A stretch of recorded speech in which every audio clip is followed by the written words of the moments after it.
নমস্কাৰ বন্ধুসকল, আজি আকৌ এটা গুৰুত্বপূৰ্ণ ভিডিঅ'লৈ সকলোকে স্বাগতম জনাইছোঁ। এইটো ভিডিঅ'ৰ মাধ্যমেৰে আমি আলোচনা কৰিম BA 4th চেমিষ্টাৰ হিষ্টৰী মেজৰৰ second paper social formation and culture patterns of the ancient and medieval world. এইখন কুৱেশ্যন পেপাৰ চলুচন সম্পৰ্কে আমি আলোচনা কৰিম। অহা ভিডিঅ'টো আৰম্ভ কৰোঁ। প্ৰথমতে আমি কুৱেশ্যন নম্বৰ 1ৰ পৰা আৰম্ভ কৰিছোঁ। কুৱেশ্যন নম্বৰ 1টো দিয়া আছিলে যে তলত দিয়া প্ৰশ্নবোৰৰ প্ৰতিটোৰ উত্তৰ এটা শব্দ বা এটা বাক্যত দিয়া। এ নম্বৰ আছিলে যে ফাৰাহ শব্দৰ অৰ্থ কি? Meaning of Farah. চ' আমি জানো ফাৰাহ বা ফাৰাহ শব্দৰ অৰ্থ হৈছে ডাঙৰ ঘৰ। তাৰপিছতে বি নম্বৰ প্ৰশ্নটো আছিলে যে মেচ'পটেমিয়া সভ্যতাৰ এখন প্ৰাচীন নগৰৰ নাম লিখা। মেচ'পটেমিয়া সভ্যতাৰ এখন প্ৰাচীন নগৰৰ নাম হৈছে উৰুক। তাৰপিছতে কুৱেশ্যন নম্বৰ চিটো আছিলে আমাৰ যে লাইকাৰগাছ কোনখন গ্ৰীক নগৰ ৰাষ্ট্ৰৰ আছিল? চ' লাইকাৰগাছ স্পাৰ্টা গ্ৰীক নগৰ ৰাষ্ট্ৰৰ আছিল। নেক্সট কুৱেশ্যন আছিলে 2 নম্বৰ যে প্ৰথম পিউনিক যুদ্ধ কেতিয়া সংঘটিত হৈছিল? 264 BC to 241 BC। তাৰপিছতে ই নম্বৰ কুৱেশ্যনটো আছিলে সম্ৰাট হোৱাৰ পাছত আগষ্টছে কি উপাধি গ্ৰহণ কৰিছিল? প্ৰিন্সিছেছ বা আগষ্টছ উপাধি গ্ৰহণ কৰিছিল। দুটা আছে, যিকোনো এটা লিখিলে হ'ব। নেক্সট কুৱেশ্যন আছিলে আমাৰ যে ইউনিয়াডৰ লিখক কোন আছিল? ইউনিয়াডৰ লিখক আছিল ভাৰ্জিন। তাৰপিছতে যি নম্বৰ কুৱেশ্যনটি আছিলে কোনখন নদীৰ পাৰত ইজিপ্তীয় সভ্যতাৰ বিকাশ হৈছিল? চ' আমি জানো নীল নদীৰ পাৰত ইজিপ্তীয় সভ্যতাৰ বিকাশ হৈছিল। এইচ নম্বৰ প্ৰশ্নটো আছিলে আমাৰ যে ৰোম চহৰত থকা সুবিশাল ৰংগমঞ্চটোৰ নাম কি আছিল? এইটো হ'ব কলচিয়াম। কলচিয়াম আছিলে ৰোম চহৰত থকা সুবিশাল ৰংগমঞ্চটোৰ নাম। তাৰপিছতে নেক্সট প্ৰশ্ন আছিলে আমাৰ যে 2 নম্বৰ তলত দিয়া প্ৰশ্নবোৰৰ যিকোনো 6টাৰ চমু উত্তৰ দিয়া। প্ৰথম এ নম্বৰটোৱে আছিলে আমাৰ যে প্ৰাচীন চীনত শাসন কৰা দুটা ৰাজবংশ দুটাৰ নাম লিখা। চ' ইয়াতে যিবিলাক আছে সেইবিলাক শব্দবিলাক কিছুমান কঠিন শব্দ দিয়া আছে, গতিকে বুজাত অলপ অসুবিধা হ'ব পাৰে, কিন্তু ভালদৰে আপোনালোকে ভিডিঅ'টো চালে গম পাব। চ' প্ৰথমে চাওক, এ নম্বৰ দিয়া আছিলে কুৱেশ্যনটো যে প্ৰাচীন চীনত শাসন কৰা ৰাজবংশ দুটাৰ নাম কি? ৰাজবংশ দুটাৰ নাম হৈছে চাং ৰাজবংশ আৰু দ্বিতীয়তে লিখিব জৌ ৰাজবংশ। তাৰপিছতে বি নম্বৰ প্ৰশ্ন আছিলে আমাৰ যে কোন দুজন ভ্ৰমণকাৰীয়ে মায়া সভ্যতা আৱিষ্কাৰ কৰিছিল? এইটো এনচাৰটো লিখিব যে জন লয়ড ষ্টিফেন্স আৰু ফ্ৰেডৰিক কেথাৰুড দুজন ভ্ৰমণকাৰীয়ে মায়া সভ্যতা আৱিষ্কাৰ কৰিছিল। চি নম্বৰ প্ৰশ্নটো আছিলে মাচু পিচু কি আছিল? সেইটো লিখিব মাচু পিচু আছিল এটা প্ৰাচীন ইনিকা চহৰ আছিল। ঠিক আছে, বা ইনকা চহৰ আছিল। তাৰপিছত আৰু লিখিব যে পেৰুৰ এণ্ডিছ পৰ্বতমালাত অৱস্থিত। নেক্সট প্ৰশ্নলৈ আগবাঢ়িছোঁ। 2 নম্বৰ সফিষ্টসকল কোন আছিল? 2 নম্বৰ আপোনালোকে লিখিব যে তেওঁলোক আছিল প্ৰাচীন গ্ৰীচৰ শিক্ষক। তাৰপিছতে লিখিব যে তেওঁলোক দৰ্শন আৰু তৰ্কশাস্ত্ৰৰ শিক্ষা দিছিল। নেক্সট প্ৰশ্ন আছিলে আমাৰ ই নম্বৰ যে প্ৰাচীন ৰোমান সমাজৰ সামাজিক শ্ৰেণী দুটা কি কি? সাধাৰণতে লিখিবলৈ গ'লে সাধাৰণ শ্ৰেণী আৰু অভিজাত শ্ৰেণী বুলি কোৱা হয়, কিন্তু আমি শব্দ কিছুমান লিখিব লাগিব। যেনে প্ৰথমটো লিখিব যিটো অভিজাত শ্ৰেণী, এইটো হৈছে পেট্ৰিচিয়ান, এইটো হ'ব অভিজাত শ্ৰেণী। তাৰপিছতে লিখিব প্লেবিয়ান। প্লেবিয়ান মানে হৈছে সাধাৰণ শ্ৰেণী। তাৰপিছতে এফ নম্বৰ কুৱেশ্যনটো চাওক আপোনালোকে যে শেষাৰটোৰ ৰোমান সাম্ৰাজ্যৰ পঞ্চ মহান সম্ৰাটৰ যিকোনো দুজনৰ নাম লিখা। প্ৰথমতে লিখিব এজনৰ নাম ষ্ট্ৰেজান আৰু দ্বিতীয়তে লিখিব মাৰ্কাছ অৰলেছ। এইখিনি আছিলে আপোনালোকৰ কুৱেশ্যন যিকোনো 6টা। ইয়াৰ ভিতৰত যেনে এইচ নম্বৰটো ইম্পৰ্টেণ্ট হয়, কিছুমান ইম্পৰ্টেণ্ট বাকী এইবিলাক কুৱেশ্যন দি আছে, যেনে এইচ আই জেলৈকে দি আছে আপোনালোকৰ। এতিয়া আমি আহিছোঁ 3 নম্বৰ প্ৰশ্নটিলৈ, য'ত লিখা থাকিব write a short note. Short নোটবিলাক আমি লিখিব লাগিব। প্ৰথমতে দিয়া আছিলে 5 মাৰ্কত দিয়া থাকিব এটাত। প্ৰথমতে হাম্মুৰাবিৰ আইনামা। প্ৰথমতে কি? হাম্মুৰাবিৰ আইনামাৰ বিষয়ে চমুটকা লিখিব লাগে। এইটো আছিলে আমাৰ এ নম্বৰ। এ নম্বৰত আছিলে হাম্মুৰাবিৰ আইননামা।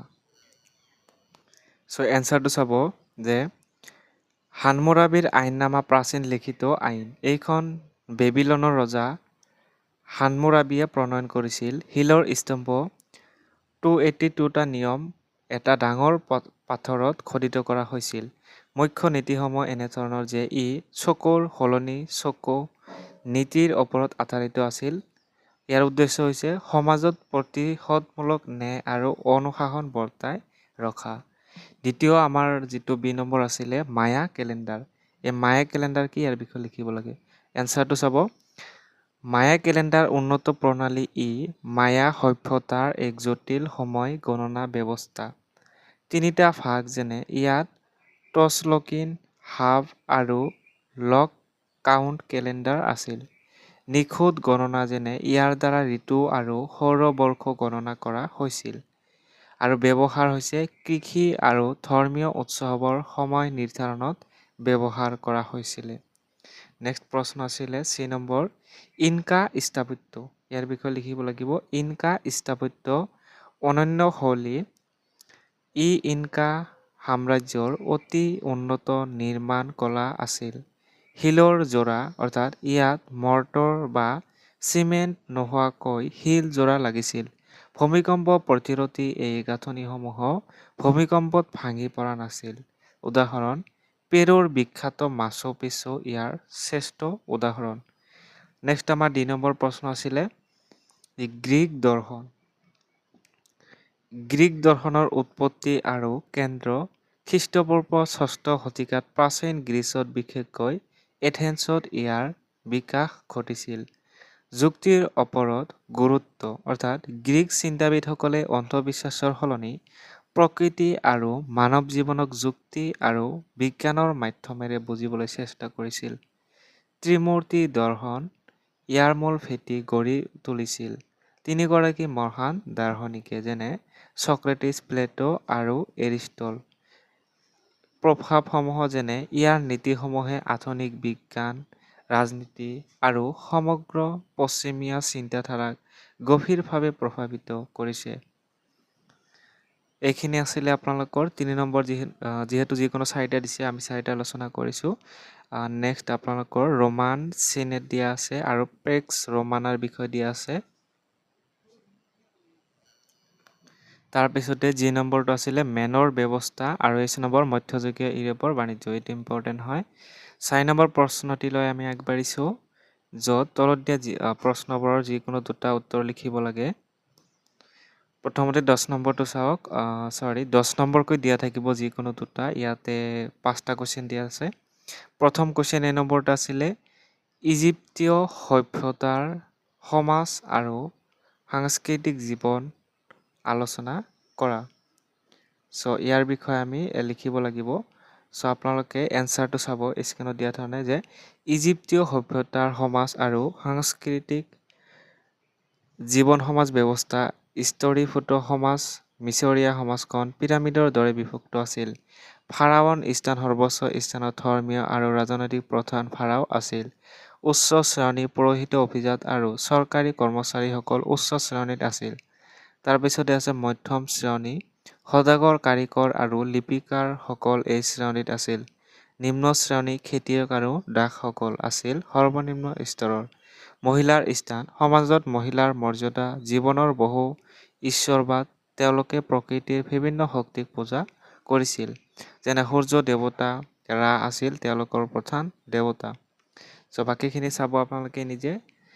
যিহেতু সময় কম গতিকে বি নম্বৰটো আপোনালোকেও চাব লাগিব যেনে এথেন্সত গণতন্ত্ৰৰ উহান সম্পৰ্কে আলোচনা কৰা এইটো এটা ইম্পৰ্টেণ্ট কুৱেশ্যন আমি চি নম্বৰ আলোচনা কৰিম আৰু চি নম্বৰ এনচাৰটো চাম ৰোমান সাম্ৰাজ্যৰ পতনৰ কাৰণবোৰ আলোচনা কৰা ৰোমান সাম্ৰাজ্যৰ কি কাৰণে পতন হৈছিলে ইয়াৰ কাৰণসমূহ লিখিব লাগে গতিকে এনচাৰটো আপোনালোকে চাব যে ৰোমান সাম্ৰাজ্যৰ পতনৰ কাৰণসমূহ ৰাজনৈতিক কাৰণ প্ৰথমতে আছে ৰাজনৈতিক কাৰণ অযোগ্য সম্ৰাট পৰৱৰ্তী শাসনকালসকল দুৰ্বল আৰু দুৰ্নীতিপৰায়ণ আছিল গৃহযুদ্ধ সিংহাসনৰ বাবে সঘনাই আভ্যন্তৰীণ সংঘাত হৈছিল বিশাল সাম্ৰাজ্য অতি বিশাল হোৱাৰ বাবে শাসন কৰা কঠিন আছিল অৰ্থনৈতিক কাৰণ দি আছে কৰৰ বজা জনসাধাৰণৰ ওপৰত অতিৰিক্ত কৰ জাপি দিয়া হৈছিল মুদ্ৰা স্ফীতি সাম্ৰাজ্যত তীব্ৰ অৰ্থনৈতিক সংকট দেখা দিছিল দাস প্ৰথা উৎপাদনৰ বাবে কেৱল দাসৰ ওপৰত নিৰ্ভৰ কৰা হৈছিল সামৰিক আৰু বহি আক্ৰমণ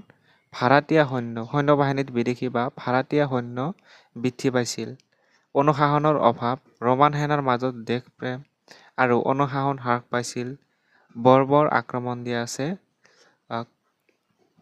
গথ ভাণ্ডাল আৰু হুন আদিৰ জাতিৰ ধাৰাবাহিক আক্ৰমণ হৈছিল চূড়ান্ত পতন খ্ৰীষ্টাব্দ 476ত পশ্চিম ৰোমান সাম্ৰাজ্যৰ পতন ঘটে তাৰপিছতে নেক্সট প্ৰশ্ন যেনে ডি নম্বৰ দিয়া আছে আৰু ই নম্বৰো দিয়া আছে এইখিনি আপোনালোকে কুৱেশ্যন চাব চ' এইখিনি আছিলে আপোনালোকৰ প্ৰশ্ন আৰু ইয়াৰ সমাধান গতিকে ভিডিঅ'টো ভাল লাগিলে শ্বেয়াৰ কৰিব লাইক কৰিব আৰু আমাৰ চেনেলটো প্ৰথমবাৰৰ কাৰণে আহিলে ছাবস্ক্ৰাইব কৰি ল'ব